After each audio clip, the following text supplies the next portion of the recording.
এবার কিন্তু সৃজন ভট্টাচার্যকে জড়িয়ে সিপিআইএমকে আবারও দেশদ্রোহী অর্থাৎ দেশদ্রোহীদের দল প্রমাণ করার জন্য বিজেপির আইটি সেল নেমে পড়েছে। কেন বলছি এই কথা? কারণ বন্ধুরা, আমার সাইডে আপনারা দুটি ছবি দেখতে পাচ্ছেন। একটি সৃজন ভট্টাচার্যের সাথে এসএফআই এর কর্মী, এসএফআই নেত্রী একটি ছবি উঠেছেন, সেই ছবি। আর একটি দেখতে পাচ্ছেন সৃজন ভট্টাচার্যের সাথে সেম একই, শুধু মুখের যে গঠন, ফেস, সেটা শুধু একটু আলাদা। কে এটা? এটা ওই যে জ্যোতি মালহোত্রী, অর্থাৎ যিনি পাকিস্তানের গোয়েন্দা দপ্তরে যিনি রিপোর্ট পাঠাতেন, পাকিস্তানের এজেন্ট হয়ে যিনি কাজ করতেন, গুপ্তচর হয়ে যিনি কাজ করতেন, যাকে এনআইএ গ্রেপ্তার করেছে, সেই জ্যোতি মালহোত্রা, ইনি কার সাথে? সৃজন ভট্টাচার্যের সাথে। প্রথম ছবিটি আপনারা দেখতে পাচ্ছেন, সেটি হলো আসল ছবি। সৃজন ভট্টাচার্যের সাথে এসএফআই কর্মী, তিনি ব্রিগেড সমাবেশের মাঠে ফটো উঠেছেন।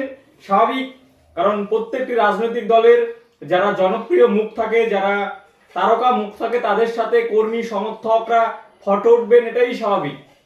সেই একই স্বাভাবিকতা বজায় রেখে কমরেড সৃজন ভট্টাচার্যের সাথে এসএফআই নেত্রী ফটো উঠেছেন। সেই ফটোকে কারচুপি করে বিজেপির যে আইটি সেল রয়েছে, বিজেপির যারা আইটি সেলের কর্মী রয়েছে, তারা পরিকল্পিতভাবে সিপিআইএমকে মানে আবারও দেশদ্রোহী প্রমাণ করার জন্য, অর্থাৎ যে জ্যোতি মালহোত্রা রয়েছে তার সাথে ফটো এআই ভিডিওর মাধ্যমে, এই এআই যে অ্যাপ রয়েছে নতুন, এই এআই এর যুগে কিন্তু দাঁড়িয়ে সৃজন ভট্টাচার্যের সাথে সেই ছবিকে অ্যাড করে সৃজন ভট্টাচার্যকে যেমন খারাপ প্রমাণ করার চেষ্টা করা হচ্ছে যে সৃজন ভট্টাচার্যের সাথে এই জ্যোতি মালহোত্রীর যোগ রয়েছে, জ্যোতি মালহোত্রী সিপিআইএম এর সমর্থক বা কর্মী বা নেত্রী, সেই সাথে এটা প্রমাণ করার চেষ্টা করা হচ্ছে যে সিপিআইএম পাকিস্তানের দালাল, সিপিআইএম জঙ্গিদের দালাল, সিপিআইএম চীনের দালাল, সিপিআইএম দেশদ্রোহী।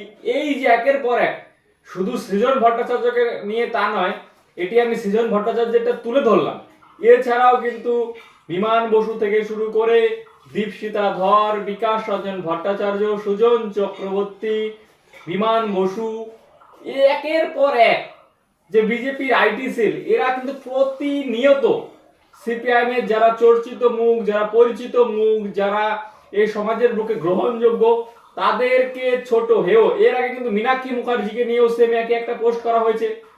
যদিও সৃজন ভট্টাচার্য কিন্তু ইতিমধ্যেই কলকাতার সাইবার ক্রাইমে অভিযোগ করেছেন।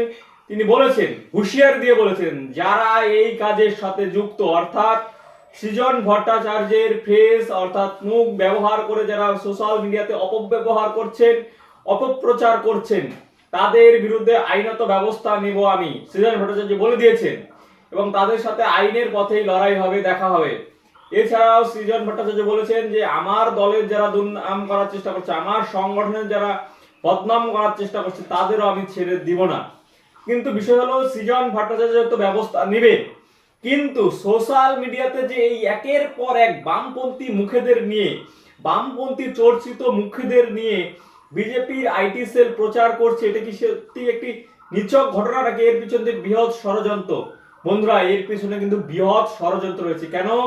কারণ বামপন্থী সৃজন ভট্টাচার্য, যদি লোকসভা নির্বাচন দেখি, লোকসভা নির্বাচনে সব থেকে গ্রহণযোগ্য মুখ ছিল, পরিচিত মুখ ছিল, ভদ্র, শান্ত, শিষ্ট, এমনকি শিক্ষাগত যোগ্যতায় সব থেকে চর্চিত মুখ ছিল, সেই সৃজন ভট্টাচার্যকে বামেদের যেহেতু মুখ হিসেবে উঠে আসছে দেখা যাচ্ছে, সেখানে কিন্তু দামিয়ে দেওয়ার জন্য এই চক্রান্ত। মীনাক্ষী মুখার্জির ক্ষেত্রেও সেম একই, কারণ আগামী দিনে মীনাক্ষী মুখার্জি এই রাজ্যের বুকে একটু জনপ্রিয় মুখ, বিরোধী নেত্রী হিসেবে উঠে আসছেন।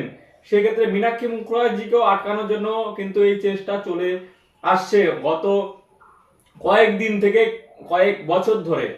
তো এই ঘটনা কিন্তু এটি কিন্তু নতুন নয়, এই ঘটনা কিন্তু একের পর এক চলেই আসছে। আমি মনে করি বামপন্থী যারা অর্থাৎ সিপিআইএম এর যারা উচ্চ নেতৃত্ব রয়েছে, তারা এর বিরুদ্ধে ইমিডিয়েটলি বড় ধরনের ব্যবস্থা নিয়ে, যাতে আগামী দিনে কেউ এই ধরনের কাজ করতে ভয় পায় এবং 10 বার হলেও ভাবে। আরেকটি বিষয়, তা হলো বামেদেরও আমি মনে করি সোশ্যাল মিডিয়াতে এত জোর দেওয়া দরকার বিজেপির আইটি সেল, তৃণমূলের আইটি সেল যেভাবে সোশ্যাল মিডিয়াতে অপপ্রচার করছে তার যাতে কাউন্টার অ্যাটাক দিতে পারে। কারণ দেখুন, সৃজন ভট্টাচার্য, মীনাক্ষী মুখার্জি, বিমান বসু, সুজন চক্রবর্তী, কৌস্তব বাগচি, এদেরকে নিয়ে কৌস্তব বাগচি না কৌস্তব চ্যাটার্জি, এদেরকে নিয়ে যারা এই একের পর এক অপপ্রচার করছে, পরবর্তীতে আইনি ব্যবস্থা হচ্ছে, তারা শাস্তি পাচ্ছে। কিন্তু অপপ্রচার যে মানুষের মধ্যে ছড়িয়ে যাচ্ছে, অর্থাৎ সবাইকে কি আমরা বোঝাতে পারছি, যারা এই ফটোটা দেখলো পরবর্তীতে তাদেরকে আমরা বোঝাতে কি পারছি যে এই ছবিটা আপনারা ভুল দেখেছেন, এটা পরিকল্পিত একটি সাজানো ঘটনা, এটি একটি এআই এর মাধ্যমে দিয়ে ছবি সাজানো। তার জন্য আমাদের কি দরকার? তার জন্য দরকার সোশ্যাল মিডিয়াতে প্রয়োজনীয় শক্তি নিয়ে ঝাঁপিয়ে পড়া এবং সোশ্যাল মিডিয়াতে কর্মীদের ট্রেনিং দিয়ে যাতে বিজেপির মোকাবেলা করা যায়। একটি পোস্ট হলে তার সাথ সাথ রিকাউন্টিং পোস্ট করা যায়। আর বিজেপি যদি মনে করে যে এইভাবে মিথ্যা অপপ্রচার করে বামেদের দমিয়ে রাখবে, কিংবা তৃণমূল যদি মনে করে মিথ্যা অপপ্রচার একের পর এক চালিয়ে দমিয়ে রাখবে, তাহলে আমি মনে করি সিপিআইএমেরও ভাবার সময় এসেছে এদের বিরুদ্ধে কঠোর থেকে কঠোর আইনতম ব্যবস্থা নিতে। এই কথা আমি বলছি। তো দর্শক, আপনারা যে ভিডিওটি দেখছেন, আপনাদেরও আমি মনে করি কর্তব্য দায়িত্ব বোধ আছে। সেই দায়িত্ববোধের জায়গা থেকে আপনারা এই ভিডিওটি শেয়ার করবেন, সকলের মধ্যে ছড়িয়ে দিবেন যে কিভাবে বামেদের বিরুদ্ধে অপপ্রচার চলছে। এই বিষয়টি আপনারা সকলের সামনে শেয়ার করে জানিয়ে দেওয়ার চেষ্টা করবেন। তো আজকের ভিডিওটি এই পর্যন্তই। যারা এখনো সাবস্ক্রাইব করেননি অবশ্যই সাবস্ক্রাইব করবেন, কারণ এই ধরনের ভিডিও আমি আপনাদের সামনে প্রত্যেক দিন তুলে আনার চেষ্টা করব। আর যারা শেয়ার করেননি অবশ্যই শেয়ার করবেন। তো নমস্কার, ধন্যবাদ।